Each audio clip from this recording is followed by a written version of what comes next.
Okay, here's my walkthrough of my Kia Niro electric vehicle, 2022 model. It's been a good car for us, teaching us about EVs. We recently purchased an EV9 for the growing family, 2 new kids, so we didn't have much choice in the matter. This was a very positive car and a good experience. We don't notice any dings, dents, blemishes on the exterior at all so far. The black with the blue trim was one of their popular styles.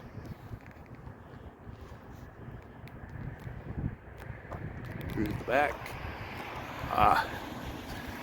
we have recently replaced the main drive battery. So you may wonder about what? So we're 2 years in and 32,000 miles and some change. And we had an argument on the display. A little turtle appeared, and it turns out Kia had decided that the battery needed to be replaced. So we have documentation to that effect. So starting this car 2 years in, brand new main traction battery. I understand that's pretty rare. I looked on the web and didn't see a lot of complaining for that issue, but it's worth always everybody researching.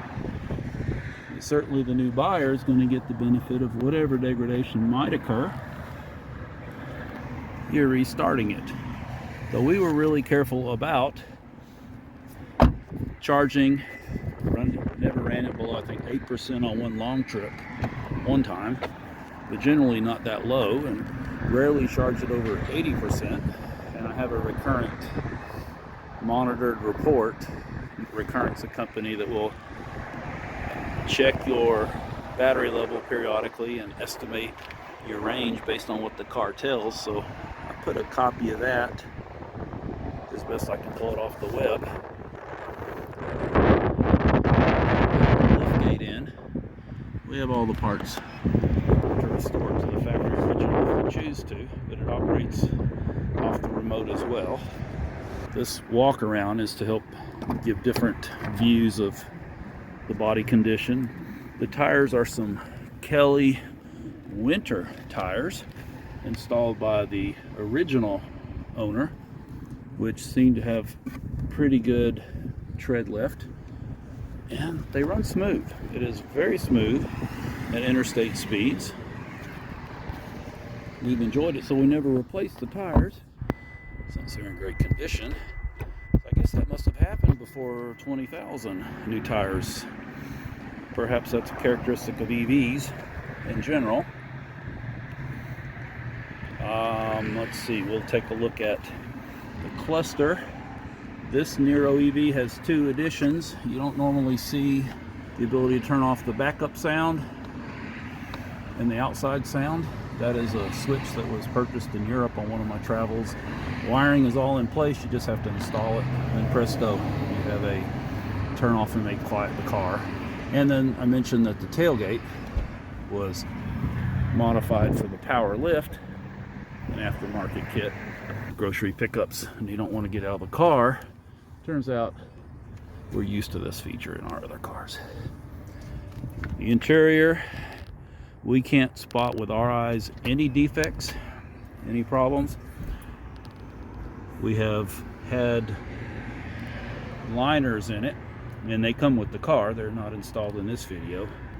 We also added the mirror from Kia to add in home link to open the garage with its auto dimming and compass.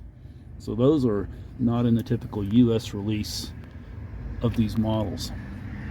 It's got, of course, Sirius. That's a standard feature in the EX Premium, having the high-tech controls. We really like the safety features for navigating, but also we've become very happy with the Kia design for operating the multimedia system. Here you see just the range. I've got the battery down to 55%. Been driving it around today, and let's see, floor just all throughout. There is a scuff there. The cleaning didn't get that out. Looks like a boot or a shoe against the plastic at the bottom. I'm not sure if that is a cleaning issue or if that is a scuff. That is the walkthrough. Oh, we should open up the front, and let's shut it off so that I can open the back remotely. Opening the hood and setting the pin in it, so there's nothing like seeing what the heck's underneath here. So this Niro is an awesome design of a car that can have a gasoline engine or a hybrid design. This one, of course, is full electric and only electric. Everything is in pretty clean condition, though it does open to the ground underneath. Their design, this is not a sealed front compartment. You can see the road through a few cracks, so a little bit of dust will come up here. It was recently serviced along with that new traction battery I mentioned that was installed. Coolant levels, and I had routine service a couple months before with no issues reported. So I'd promised to verify that you do have remote access. So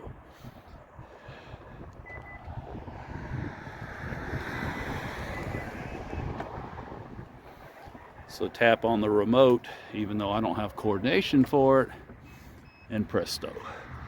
Nobody has to get out of the car when you do your favorite grocery pickup, which we really came to like, definitely. And there's just those liners that in some pictures they're shown in place on the floor.